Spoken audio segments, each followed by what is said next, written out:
नमस्कार दोस्तों, let's study GS में आप सबका स्वागत है। दोस्तों, हम लोग लूसेंट के पॉलिटी सेक्शन को शुरू किए हैं, जिसमें पिछले दिनों हम लोगों ने पहला चैप्टर शुरू किया था, जिसमें हम लोगों ने दोस्तों भारतीय संविधान के विकास का संक्षिप्त इतिहास देखा था। आज हम लोग दोस्तों भारतीय संविधान सभा को देखेंगे। तो आइए दोस्तों शुरू करते हैं। दोस्तों, वीडियो अच्छा लगता है तो लाइक से सब्सक्राइब करें, साथ में बेल आइकन बटन को भी दबा लें ताकि मेरे द्वारा डाली गई कोई भी वीडियो की सूचना आपको आसानी से मिलती रहे। आइए दोस्तों शुरू करते हैं। भारतीय संविधान सभा कैबिनेट मिशन की संस्तुतियों के आधार पर भारतीय संविधान के निर्माण करने वाली संविधान सभा का गठन दोस्तों जुलाई 1946 में किया गया था। कैबिनेट मिशन के चार सदस्य कैबिनेट मिशन के सदस्य Stafford Cripps, Lord Pethick, Lawrence और एबी अलेक्जेंडर थे। दोस्तों, इसी कैबिनेट मिशन के अनुशंसा पर भारतीय संविधान के निर्माण की प्रक्रिया शुरू हुई, जिसकी गठन 1946 में किया गया। नोट्स में है दोस्तों कि भारत के लिए संविधान सभा की रचना हेतु संविधान सभा का विचार सर्वप्रथम स्वराज पार्टी ने 1924 में प्रस्तुत किया था। अगला पॉइंट है दोस्तों कि संविधान सभा के सदस्यों की कुल संख्या निश्चित की गई थी। 389 निश्चित की गई थी, जिनमें 292 ब्रिटिश प्रांतों के प्रतिनिधि थे, 4 चीफ कमिश्नर क्षेत्र थे और 93 देशी रियासतों के प्रतिनिधित्व शामिल थे। अगला पॉइंट है दोस्तों कि मिशन योजना के अनुसार जुलाई 1946 में संविधान सभा का चुनाव हुआ। कुल 389 सदस्यों में से प्रांतों के लिए निर्धारित 296 सदस्यों के लिए चुनाव हुए, जिन्हें विभिन्न प्रांतों के विधानसभाओं द्वारा चुना गया। इसमें कांग्रेस 208, मुस्लिम लीग 73 स्थान एवं 15 अन्य दलों के तथा स्वतंत्र उम्मीदवार निर्वाचित हुए। दोस्तों, 9 दिसंबर 1946 को संविधान सभा की प्रथम बैठक नई दिल्ली स्थित काउंसिल चैम्बर के पुस्तकालय भवन में संपन्न हुई। सभा के सबसे बुजुर्ग सदस्य डॉक्टर सच्चिदानंद सिन्हा को सभा का अस्थायी सदस्य चुना गया। मुस्लिम लीग ने इस बैठक का बहिष्कार किया और पाकिस्तान के लिए बिल्कुल अलग संविधान सभा की मांग प्रारंभ कर दी। अगला पॉइंट दोस्तों नोट्स में है दोस्तों कि हैदराबाद एक ऐसी देशी रियासतें थी जिसके प्रतिनिधित्व संविधान सभा में सम्मिलित नहीं हुए थे। अगला पॉइंट है दोस्तों कि प्रांत या देशी रियासतों को उनकी जनसंख्या के अनुपात में संविधान सभा में प्रतिनिधित्व दिया गया था। साधारणतः 10 लाख आबादी पर एक स्थान का आवंटन किया गया था। तो कितने आबादी पर दोस्तों एक सीट का आवंटन था? 10 लाख की आबादी पर एक सीट का आवंटन था। प्रांतों का प्रतिनिधित्व मुख्यतः 3 प्रमुख समुदायों की जनसंख्या के आधार पर विभाजित किया गया था। ये समुदाय थे दोस्तों मुस्लिम, सिख और एवं साधारण। मुस्लिम, सिख एवं साधारण। दोस्तों, संविधान सभा की प्रमुख समितियां एवं उनके अध्यक्ष, कुछ समितियां थी जिसके अध्यक्ष चुने गए, निम्न प्रकार के लोग चुने गए थे। पहला है दोस्तों संचालन समिति। संचालन समिति के अध्यक्ष दोस्तों डॉक्टर राजेंद्र प्रसाद को चुना गया था। संघीय संविधान समिति के अध्यक्ष दोस्तों पंडित जवाहरलाल नेहरू को चुना गया था। प्रांतीय संविधान समिति के अध्यक्ष दोस्तों सरदार वल्लभ भाई पटेल को चुना गया था। प्रारूप समिति के अध्यक्ष दोस्तों BR अम्बेडकर को चुना गया था। संघ शक्ति के समिति के अध्यक्ष दोस्तों पंडित जवाहरलाल नेहरू को चुना गया था। मौलिक अधिकारों एवं अल्पसंख्यकों के संबंधित परामर्श के लिए दोस्तों सरदार वल्लभ भाई पटेल को चुना गया था। राष्ट्र ध्वज संबंधी तदर्थ समिति के अध्यक्ष दोस्तों डॉक्टर राजेंद्र प्रसाद को चुना गया था। दोस्तों, केंद्र से संबंधित जितनी भी समितियां थी उसके सबके अध्यक्ष दोस्तों जो राजेंद्र प्रसाद थे, लेकिन जो राज्य से संबंधित जो समितियां थी उसके अध्यक्ष दोस्तों सरदार वल्लभ भाई पटेल ही थे। दोस्तों, नोट्स में दिया है कि मौलिक अधिकारों और एवं अल्पसंख्यकों के संबंधी परामर्श समिति की 2 उप समितियां थी। मौलिक अधिकार उप समिति जिसके अध्यक्ष थे JV कृपलानी। अल्पसंख्यक उप समिति के अध्यक्ष दोस्तों HC मुखर्जी थे। अगला पॉइंट है कि संविधान सभा में ब्रिटिश प्रांतों के 296 प्रतिनिधित्व का विभाजन सांप्रदायिकता के आधार पर किया गया था, जिसमें 213 दोस्तों सामान्य था, 79 दोस्तों मुसलमान और 4 सिख थे। अगला पॉइंट दोस्तों कि संविधान सभा के सदस्यों में अनुसूचित जनजाति के सदस्यों की संख्या 33 थी। संविधान सभा में महिला सदस्यों की संख्या दोस्तों 15 थी। तो महिला सदस्यों की संख्या कितनी थी दोस्तों? 15 थी। और अनुसूचित जनजातियों की संख्या कितनी थी दोस्तों? 33 थी। अगला पॉइंट है दोस्तों कि 11 दिसंबर 1946 को डॉक्टर राजेंद्र प्रसाद संविधान सभा के अस्थायी अध्यक्ष चुने गए थे। दोस्तों पहले संविधान सभा की बैठक में बुजुर्ग नेता होने की वजह से डॉक्टर सच्चिदानंद सिन्हा को जो दोस्तों अस्थायी अध्यक्ष चुना गया था, लेकिन 11 दिसंबर 1946 की सभा में दोस्तों डॉक्टर राजेंद्र प्रसाद को अस्थायी अध्यक्ष चुन लिया गया। संविधान सभा की कार्यवाही 13 दिसंबर 1946 को जवाहरलाल नेहरू द्वारा पेश किए गए उद्देश्य प्रस्ताव के साथ प्रारंभ हुआ। अगला पॉइंट है दोस्तों कि 22 जनवरी 1947 ईस्वी को उद्देश्य प्रस्ताव की स्वीकृति के बाद संविधान सभा ने संविधान निर्माण के अनेक समितियां नियुक्त की। इनमें से प्रमुख थी, पहला है दोस्तों वार्ता समिति, दूसरा थी संघ संविधान समिति, प्रांतीय संविधान समिति, संघ शक्ति समिति और प्रारूप समिति। दोस्तों BN राव द्वारा तैयार किए गए संविधान के प्रारूप पर विचार विमर्श करने के लिए संविधान सभा द्वारा 29 अगस्त 1947 को एक संकल्प पारित करके प्रारूप समिति का गठन किया गया और इस प्रारूप समिति के अध्यक्ष दोस्तों डॉक्टर BR अम्बेडकर को चुना गया। प्रारूप समिति के दोस्तों अन्य 7 सदस्य डॉक्टर BR अम्बेडकर अध्यक्ष थे, N गोपाला स्वामी अयंगर, आलादी कृष्ण स्वामी अय्यर, कन्हैयालाल मणिकलाल मुंशी, सैयद मोहम्मद सादुल्ला, N माधवराव जो BL मित्र के स्थान पर आए और 7वां दोस्तों DP खेतान जो कि 1948 में इनकी मृत्यु के बाद TT कृष्णचारी इसके सदस्य प्रारूप समिति के सदस्य बने। दोस्तों अगले नोट्स में दिया है कि संविधान सभा में अंबेडकर की पहली बार निर्वाचन दोस्तों बंगाल से हुई थी तथा देश बंटवारे के बाद इनका निर्वाचन बॉम्बे से हुआ था।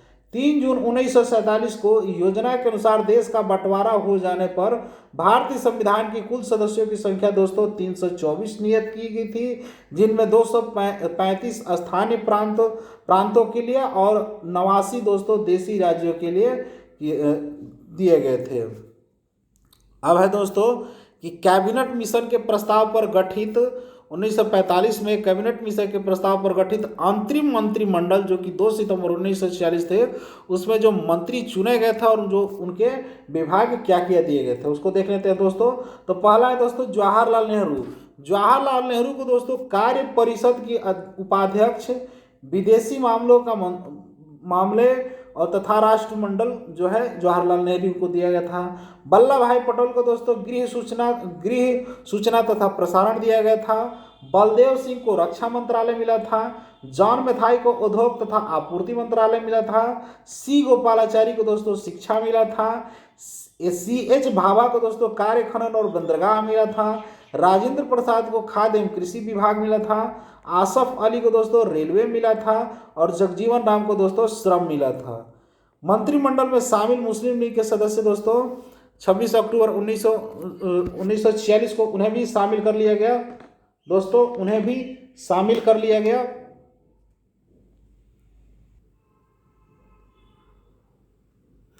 मंत्रिमंडल में शामिल मुस्लिम लीग के सदस्य दोस्तों 26 अक्टूबर 1946 को इनको भी शामिल किया था, जिसमें लियाकत अली को वित्त मंत्रालय दिया गया।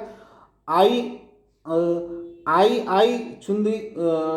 चुंदीरीगर को वाणिज्य मंत्रालय दिया गया था और अब्दुल रबर नस्तर को दोस्तों संचार मंत्रालय दिया गया था। जोगेंद्र नाथ मंडल को दोस्तों विधि यानी बंगाल SCF चीफ बनाया गया था। गजांतर अली को दोस्तों स्वास्थ्य मंत्रालय दिया गया था। अगला पॉइंट है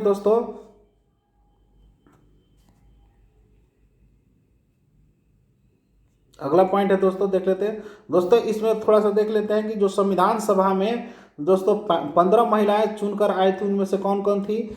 तो अम्मू स्वामीनाथन थी, एनी मैस करीन थी, बेगम एजाज रसूल थी, दक्षयानी वेल यादून थी, जी दुर्गाबाई थी, हंसा मेहता थी, कमला चौधरी थी, लीला रे थी, मलाती चौधरी थी, पूर्णिमा बनर्जी थी, रेणुका राय थी, सरोजनी नायडू थी, राजकुमारी अमृत कौर थी। दोस्तों ये स्वास्थ्य मंत्री बनेंगी और इन्हीं के शासनकाल में दोस्तों एम्स की आधारशिला रखी गई थी। सुचिता कृपलानी थी, विजयलक्ष्मी पंडित थी। अब देख लेते हैं दोस्तों कि देश विभाजन के बाद संविधान सभा का पुनर्गठन 31 अक्टूबर 1947 ईस्वी को किया गया और 31 दिसंबर 1947 को संविधान सभा के सदस्यों की कुल संख्या दोस्तों 299 थी, जिसमें प्रांतीय सदस्यों की संख्या 299 एवं देशी रियासतों की संख्या 70 थी।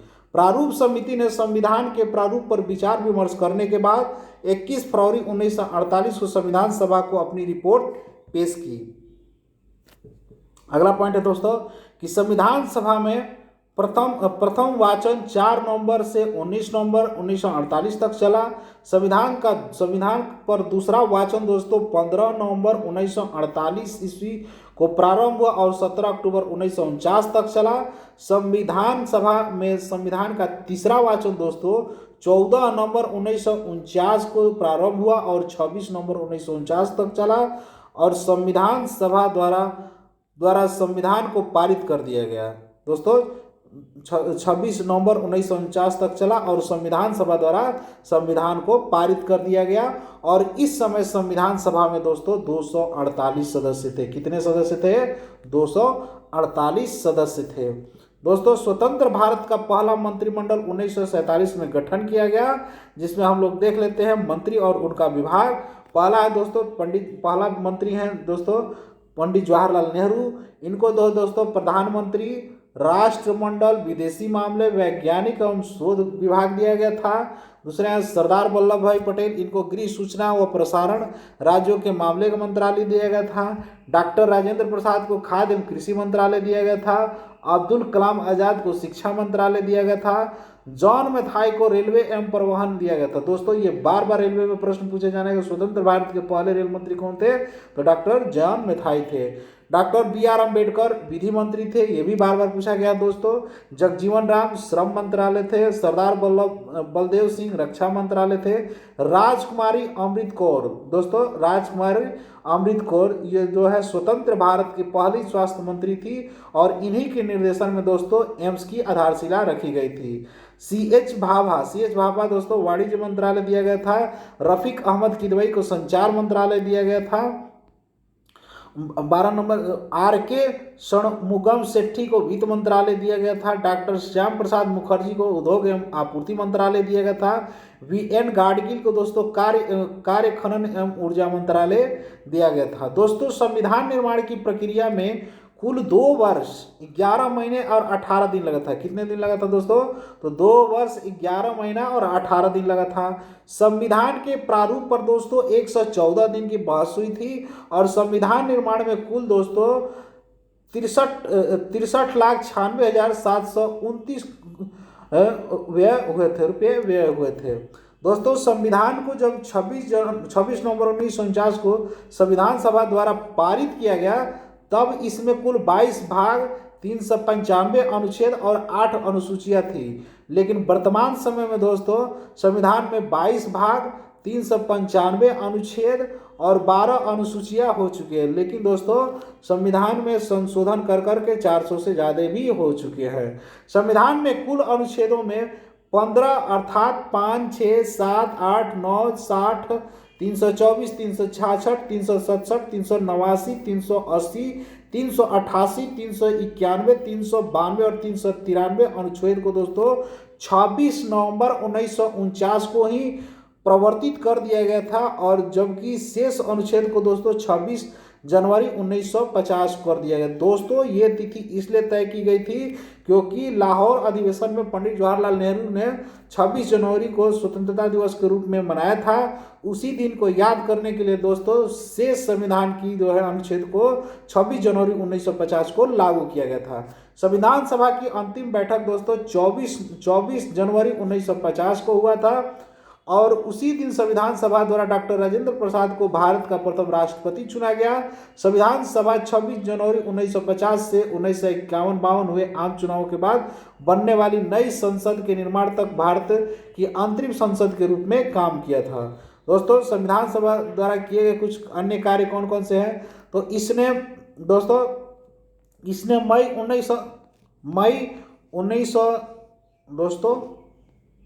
मई 1949 में राष्ट्रमंडल में भारत को सदस्यता का सत्यापन किया।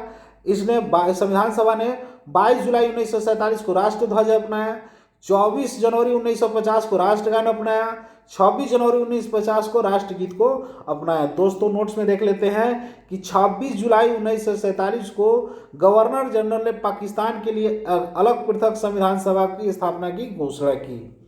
अगला पॉइंट है दोस्तों, अब अगला चैप्टर है दोस्तों कि भारतीय संविधान की उद्देशिका अथवा प्रस्तावना। दोस्तों, बहुत ही इंपॉर्टेंट है, चूंकि पूरे संविधान का दोस्तों एक ये आईना की तरह काम करता है, ये एक आईना की तरह कार्य करता है। नेहरू द्वारा प्रस्तुत उद्देश्य संकल्पना में जो आदर्श प्रस्तुत किया गया उन्हें ही संविधान की उद्देशिका में शामिल कर लिया गया। संविधान के 42वें संशोधन 1976 द्वारा यथा संशोधित यह उद्देशिका निम्न प्रकार है। क्या है दोस्तों कि हम भारत के लोग दोस्तों संशोधित उद्देशिका निम्न प्रकार है।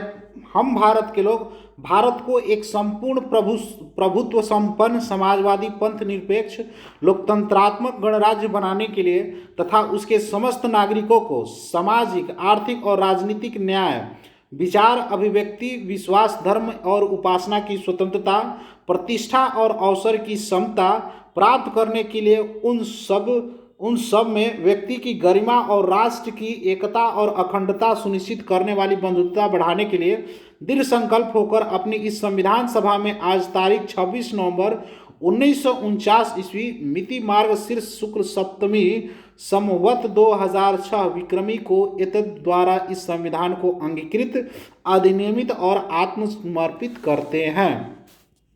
दोस्तों, इस प्रस्तावना की मुख्य बातों को देख लेते हैं कि संविधान की प्रस्तावना को संविधान की कुंजी कहा जाता है। क्या कहा जाता है दोस्तों? संविधान की कुंजी कहा जाता है। प्रस्तावना संविधान का आरंभिक अंक होता है।